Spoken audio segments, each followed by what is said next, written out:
I didn't expect anything special for my day. Honestly, it felt like every other day. The routine was as dull as it could get, waking up, running my antique shop, and trying to find things to fill the rest of my time. Life, as it had been for the last few years, was lonely. Not in the loud, crying kind of way, but in the quiet, lingering way that sneaks up on you in the middle of a grocery aisle. That's where it happened, Walmart of all places. I was grabbing my usual groceries, my mind on autopilot as I filled my cart. The shelves, stacked with cereal boxes and discount cleaning supplies, didn't interest me much. I wasn't paying attention to anything, not really. My life was just fine. I wasn't unhappy, just alone. I'd been alone ever since Dan left 7 years ago.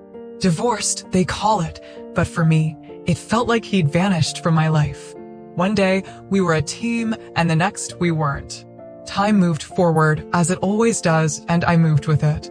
I wasn't young anymore. At 57, the world looked at me like I was settled into my ways, like I was supposed to accept whatever hand life dealt me from now on.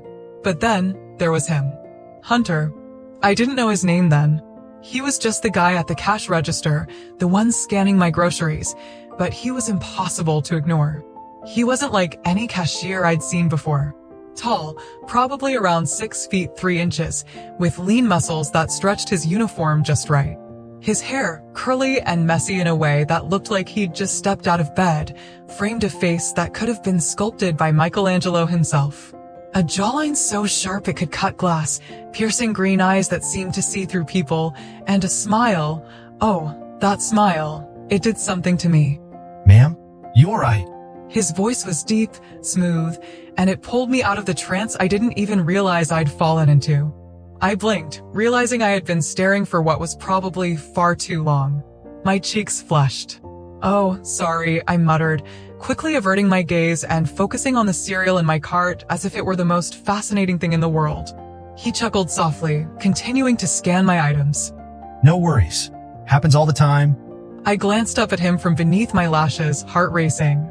I wasn't a shy woman, but something about him made me feel like a schoolgirl again. My skin felt hot, and my pulse quickened as I threw him another look.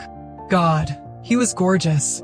That youthful energy, that charm, it radiated off him. And here I was, a middle-aged woman with a graying hairline, feeling things I hadn't felt in years.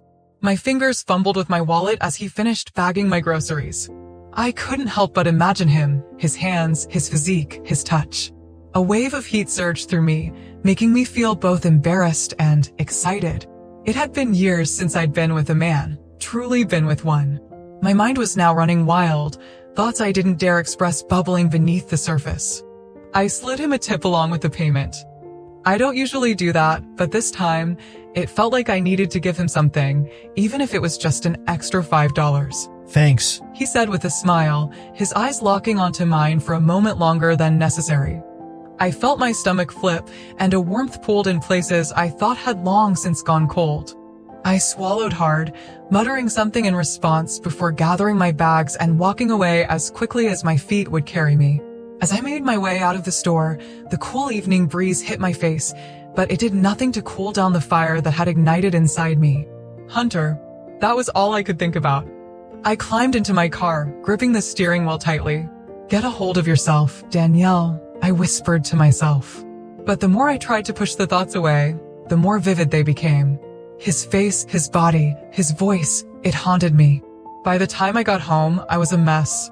I tried to distract myself with TV, but my mind kept drifting back to him. Every glance, every smile, the way his hands moved as he scanned my groceries, it was all I could think about. And suddenly, I was no longer a 57-year-old widow. I was a woman again. A woman with needs, desires that had been buried for so long I forgot they existed. I didn't know what came over me. Before I knew it, I was upstairs in my bedroom, the groceries forgotten on the kitchen counter. I lay on my bed, staring at the ceiling, but in my mind, I wasn't alone. Hunter was there with me. I knew what I needed. It had been so long since I'd allowed myself this kind of indulgence, but tonight I didn't care. I propped up a pillow behind my head and let my hands drift down, imagining they were his.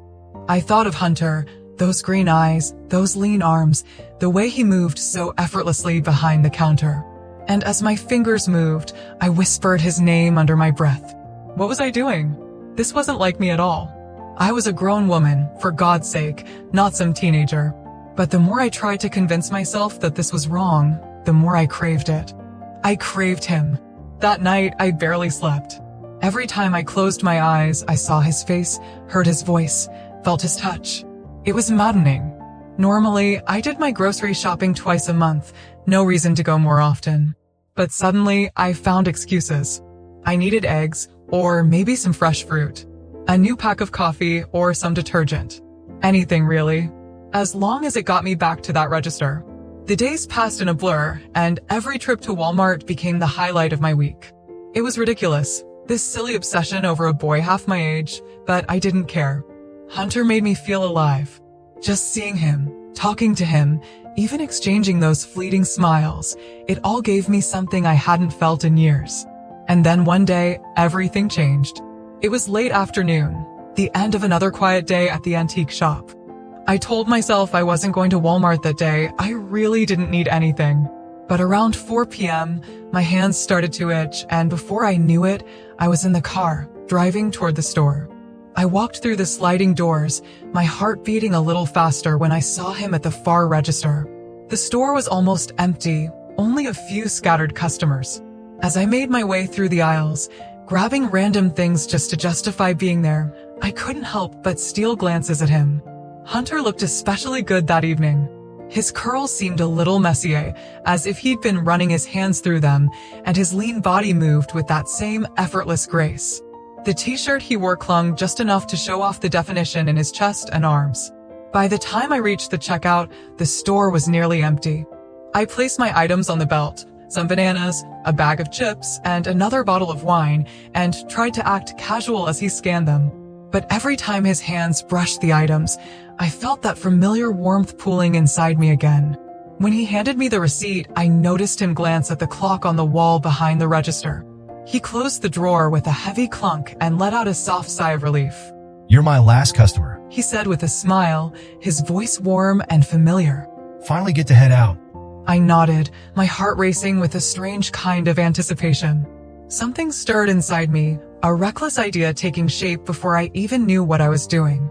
As Hunter gathered his things and started toward the exit, I trailed behind him, pretending to rummage through my purse.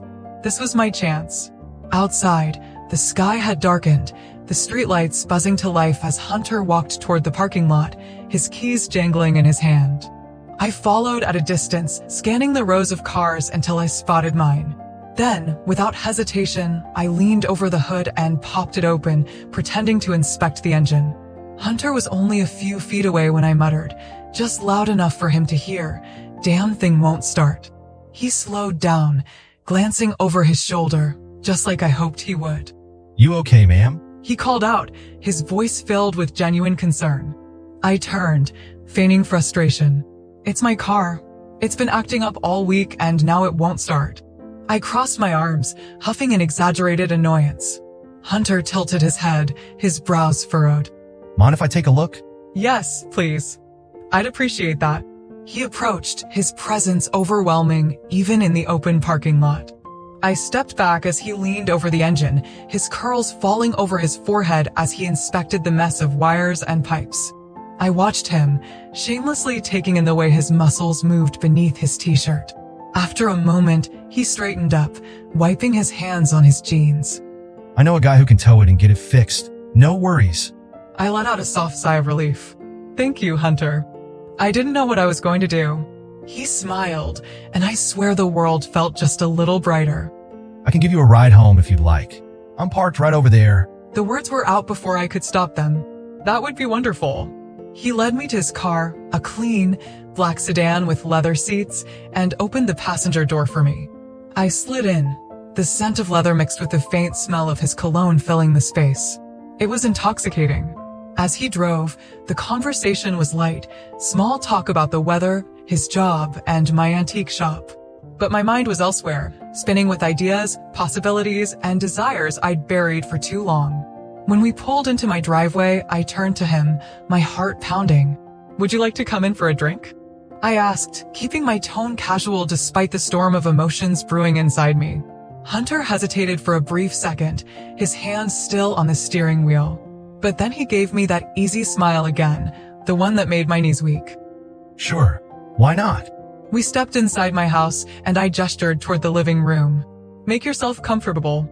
I'll grab us some beers. He sank into the couch, looking around with mild curiosity while I disappeared into the kitchen. I pulled 2 beers from the fridge, my hands trembling slightly with excitement. As I handed him a cold bottle, I smiled. Hope you like lagers. Perfect. He said, popping the cap off with a practiced flick. He leaned back into the cushions, sipping his beer, and I took a moment to admire him. He looked so comfortable, so relaxed. But I wanted more. I wanted his eyes on me, not just in a friendly way, but in the way I'd imagined every night since I first saw him. I excused myself, slipping away into my room with the beer still cold in my hand. In the dim light of my room, I stood in front of the mirror, biting my lip as I contemplated my next move. I pulled off my clothes and reached for a silk robe, the kind that hugged me in all the right places, leaving just enough to the imagination. It wasn't exactly modest, but then again, modesty wasn't what I was aiming for tonight. I let the fabric drape over my shoulders and tied the sash loosely, letting it fall open just enough to hint at what was beneath. When I stepped back into the living room, Hunter was still sipping his beer, his eyes fixed on the television. I strolled in casually, pretending not to notice him at first. Where's that remote? I muttered, inclining forward slowly to search for it beneath the coffee table. The robe slipped slightly as I rummaged through the clutter. Out of the corner of my eye, I saw Hunter glance my way. Just a flicker, a quick shift in his gaze, but it was enough to make my heart race. I straightened up, remote in hand, and flashed him a playful smile. Got it. He cleared his throat, shifting awkwardly in his seat. Nice place you've got. Thank you, I said, settling down beside him on the couch. I made sure to sit close, just close enough that our legs brushed. So, I said, keeping my voice light, do you always go out of your way to help old ladies with their cars? Hunter chuckled, running a hand through his curls. Only the ones who tip well. I laughed, the sound more genuine than I'd expected. God, he was charming. And for the first time in a long time, I felt desirable, like maybe, just maybe, this beautiful young man saw me as more than just an aging woman. We sipped our beers in comfortable silence for a while, the tension between us thick, the shift, the slow burn of something dangerous and thrilling building between us. And I wasn't about to let it slip away. Hunter shifted beside me, his thigh brushing against mine again, and this time he didn't move away. I turned to him, my heart pounding, and smiled. Thank you for the ride, Hunter, I whispered, letting my hand rest lightly on his arm. It's been a while since I've had company. He looked at me intently, and for a moment, the world seemed to stop. You're welcome, he murmured, his voice low and uncertain. And in that moment, I knew. This was my chance. Hunter's eyes lingered on me, uncertain but curious. My heart pounded against my ribs as I let my hand slide down his arm, slowly, deliberately. I saw the way his breath hitched, just slightly, but enough to know that he felt something. He shifted on the couch, and I leaned in closer, letting the silk robe slip just a little more. You don't have to leave just yet, I whispered, my voice barely audible. Hunter gulped, his Adam's apple bobbing as he looked at me with that same nervous but intrigued expression. There was a hesitation in his eyes, the kind that said he was torn between logic and instinct, between what was right and what he wanted. And God, I hoped he wanted me. Danielle, he began, but I placed a finger gently against his lips, silencing him. Just stay for a little while longer, I whispered with a soft smile. When I pulled my hand away, he didn't move, just sat there, watching me, waiting. I reached for his beer and placed it on the coffee table, then shifted closer. My heart was racing so fast I could feel a rush in my ears. His scent hit me, fresh pine, clean laundry, and just a hint of something familiar, maybe La Nuit de l'Homme.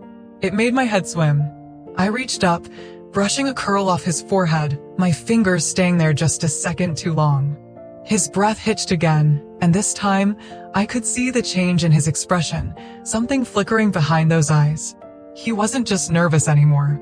He was curious, enchanted, and I was done waiting. I leaned in, brushing my lips against his cheek, slow and deliberate, feeling the soft stubble.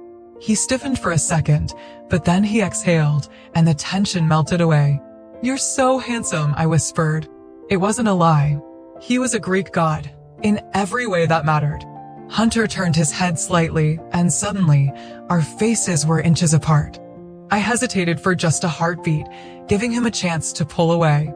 But he didn't. Instead, he closed the distance between us, mirroring my movement, as if something inside him had finally snapped. His hand came up, resting on my back. The rope slipped open a bit more, but I didn't mind. I wanted him to see me for who I was. I wanted him to understand my feelings. I broke away from him and leaned my forehead against his.